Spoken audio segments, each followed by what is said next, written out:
Right, some breaking news coming in. Independent MLA Engineer Rashid has now demanded the sacking of the two BJP ministers who supported the rape accused. BJP Minister Chandra Prakash Ganga and Chaudhary Lal Singh were part of that rally on the 4th of March, which demanded the release of one of the accused, a special police officer from Kathua. In fact, that is the demand that is being made by several in the government, and urging the Chief Minister to take action against the two ministers. Let's just play out that reaction of Engineer Rashid. Let us hope that justice will be done, and it is an eye-opener for everybody that how BJP ministers Lal Singh and Chandra Prakash Ganga, they went to the rally of Ekta Manch a month before, but nobody took notes of it. We hope that justice will be done, but only thing what we wonder is that why Mahbub Mufti is not sacking these two ministers who are yet acting like collaborators with the goons of Jammu Ekta. And the main thing which worries me much, you call Kashmiris anti-nationals, okay, that is debatable. But those people who are holding a tricolor in their hands and they are raising slogans to save the culprits who have done a heinous crime which has brought a shame to whole of the country, but no action is being taken. That is really disastrous and bizarre. Right, Shuja ul Haq joins us for more on this, and that's a big question that's being asked repeatedly, that why is the Chief Minister not taking action against the two BJP ministers who not only brazenly supported the agitators but also questioned the entire police investigation that has now been backed by the BJP in a press conference by Meenakshi Lekhi. Shuja, a short while back, she has called the entire investigation in the Kathua gang rape murder case to be a fair investigation.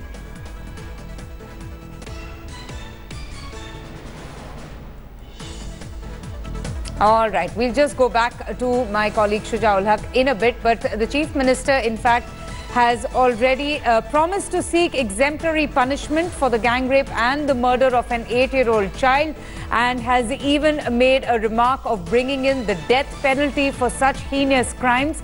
But now the question that arises is that why did the Chief Minister not act initially, and why didn't she not take action against the protesters, the agitators who were rallying for the accused and questioning the entire police investigation? Shuja ul Haq is back with me, and Shuja, you know, that's the question. Why is the Chief Minister not taking action against those two ministers who brazenly supported the lawyers and the agitators and even questioned the entire police investigation, which in fact has been backed by Meenakshi Lekhi a short while back, wherein she said that it was a fair investigation? Well, absolutely. In fact, Avantika, that's the question that most of the people are asking now. And pressure is only mounting on the government here. We just spoke to the former Chief Minister Omar Abdullah, and he is also now called for a civil disobedience from his party's side, saying that they will not work with the government till the time they sack these two ministers.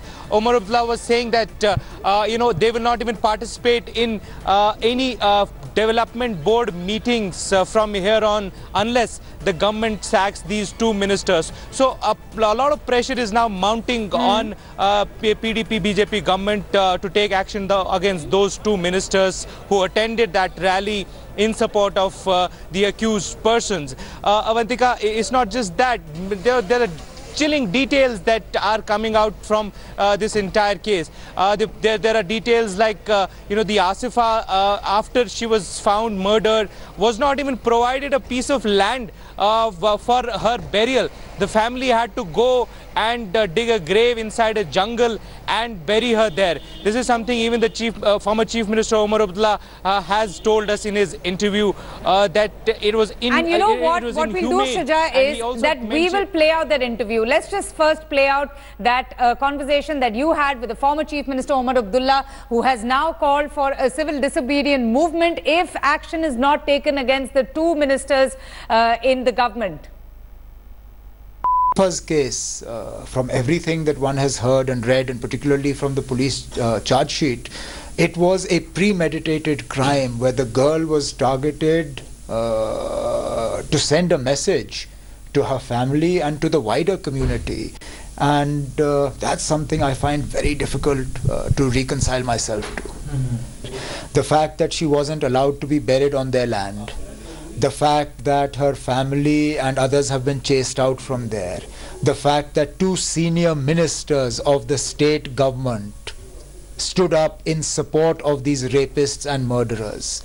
We have seen speeches of these ministers where they have threatened the police against effecting arrests. We have seen speeches of these ministers where they have told people to take their agitation to the logical conclusion and don't allow justice to be done to Kathua and her family. This is unfortunately another facet of our society. So while there are people who are angered by what has gone through, while there are people who are sickened by what... You know, Shuja, this incident, the death of this child is really a blot on our society. It's a crime on humanity. And Omar Abdullah raising those questions that everybody is wondering as to why the Chief Minister is not cracking the whip and taking action against the 2 ministers in her government. There's an important meeting that has been scheduled tomorrow that she's going to be chairing. What are you hearing? What can one expect from that meeting? Well, yes, there is an important meeting that the PDP has called for tomorrow, where they would be discussing this issue as well. Most of the leaders from the PDP have been asked to attend it. Now, one can only expect that the Chief Minister, the PDP leaders, discuss this and decide for the future course of action. But from sources inside the party, there are a lot of PDP leaders who feel that the Chief Minister should take strong action against these But what's stopping her? She's BJP making all these strong statements by seeking exemplary punishment, calling for death penalty. Why was the state government silent for 3 months? It's only now that these remarks and statements are coming ever since this particular incident, caught the public's attention. Stay on with me, Shuja. Maneka Gandhi right now, Union Minister, is speaking. Let's just listen in.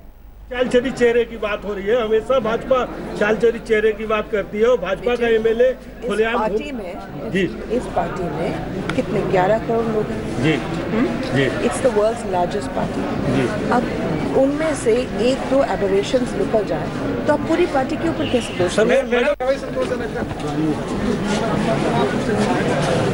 देखिए इस दफा जो parliament नहीं चला ना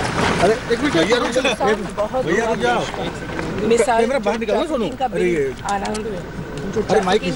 आना था mic नीचे कर लो यार वो नहीं आ पाया क्योंकि तो उपवास का हम लोग ने जो उपवास रखा उसका लक्ष्य ये भी था कि कांग्रेस वाले शर्म करें और अगली दफा ये देखें कि हम उन पर कुछ नहीं कर रहे, हम अपने आप पर करें, हमारी तनख्वाहें गई, हमने उपवास रखा है तो आप जो करें सो करें।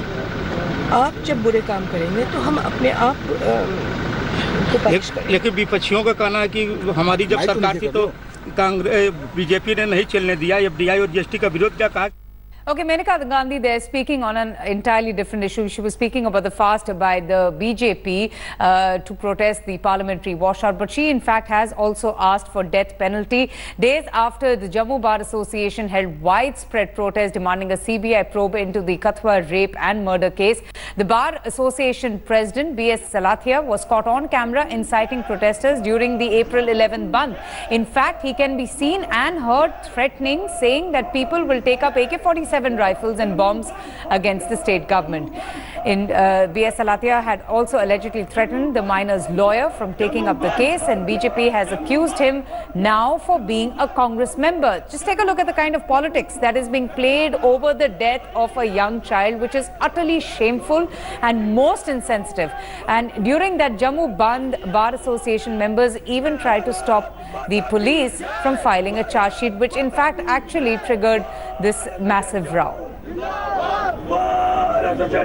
आज जम्मू नौजवान के हाथ में तिरंगा है और मजबूर मत करो, इसके हाथ में AK-47 भी हो सकता है,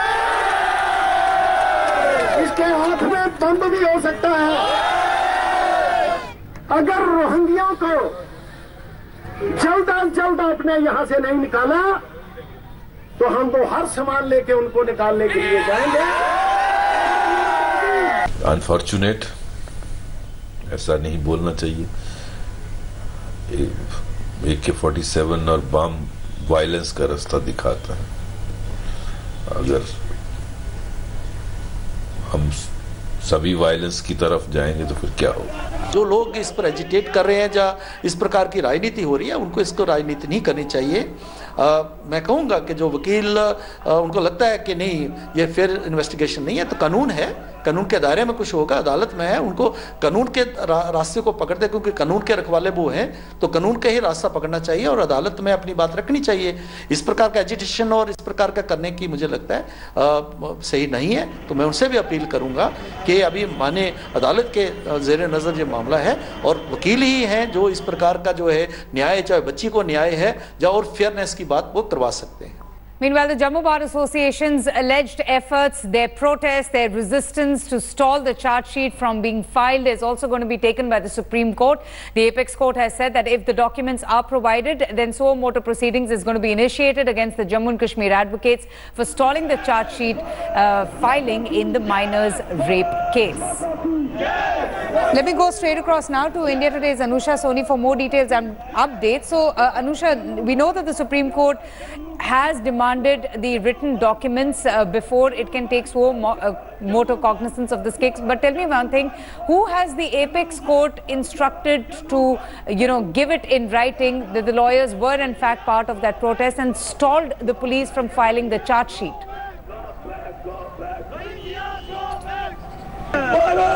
So a bunch of lawyers, Avantika, today mentioned this entire matter before the Chief Justice of India, and as I was earlier pointing, this is not just a blatant violation of law, but also of the various guidelines under the Advocates Act that these lawyers allegedly have violated. Now, these lawyers, led by one of the lawyer PV Dinesh, had mentioned this matter. All the reportage which has been done in the newspapers and in the media, if there are any video clippings which are available, also if the local bar association wants to file something, all of these proceedings and evidences will be put before the Supreme Court. After that, it's very likely, as it happens in most of the matters, that the bar association will be sought a response. It is also likely that there may be a response from an amicus as well. In matters like these, the court often appoints a law officer also to give their view. But we'll have to wait and watch how that pans out. But as of now, all the reportage which has happened in the press, the video clippings available, all of that will be put before the Chief Justice of India. What about the FIR that has been registered against those lawyers who were blocking the police from filing the charge sheet? Isn't that also a crucial bit of evidence?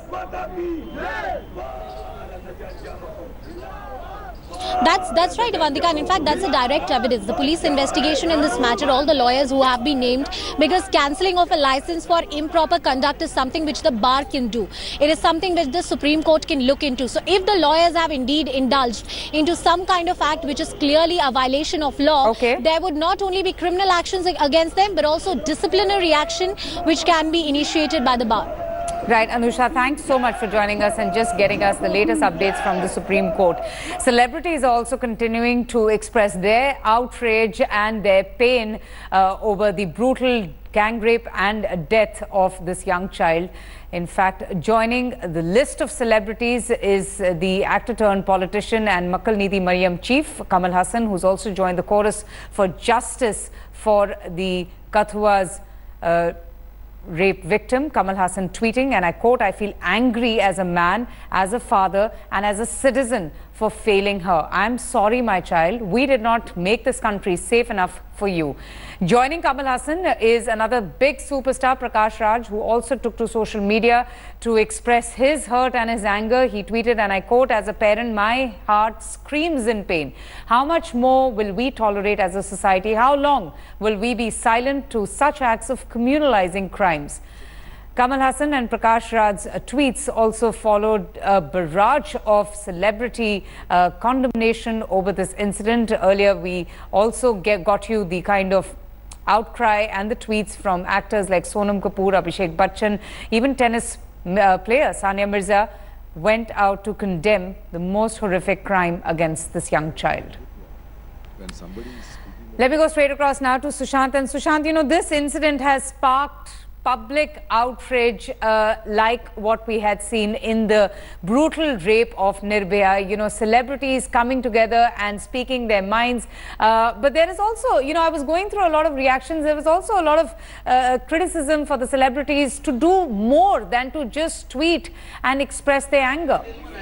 Yes, Avantika, you are right. But right now, you know, as the case develops, as we are getting more details, you know, as we are putting pressure on authorities, I think there is a lot of pain, there is a lot of anger, there is a call for justice.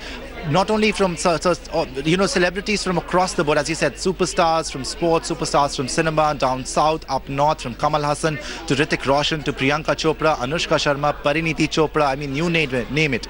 Everybody, Abhishek Bachchan, Arjun Kapoor we saw. So everybody from Farhan Akhtar to Kamal Hassan, everybody is tweeting about this. There's a sense of shame, as I said, a sense of pain. Look at Hrithik Roshan. Hrithik Roshan is saying punishment, education, whatever it takes for justice to be served, you know, whatever it takes to make sure that this does not happen again, that this does not happen again. I think that is the worry that everybody, that is the sentiment that everybody is echoing, that this should not happen again. From Anushka Sharma, the cruelest form of evil is harming an innocent child. What is happening to the world we live in? Priyanka Chopra too. How many more children will suffer unimaginable crimes before we wake up? I am disgusted. So as I said, you know, all across the board, I think Bollywood was always, Hindi cinema was always criticized for not being vocal enough about pertinent issues, about issues which were turbulent, about issues which were political. But this time we see ununivocally, you know, everybody is speaking out together, from the north to the south to the east to the west. Superstars, celebrities, everybody seems to be shocked, terrified, as they should be, and they are demanding justice. Avantika. Absolutely. Sushant, thanks so much for joining us. We'll keep coming back to you to hear from you about the other celebrities who are also, you know, expressing their outrage, their anger, their pain over the most horrific crime to this young child, and her family now desperately seeking justice. Thanks for watching the video. For more such news and updates, please like, share and subscribe to India Today. Also check out our other great videos from our channel. We know you will love to.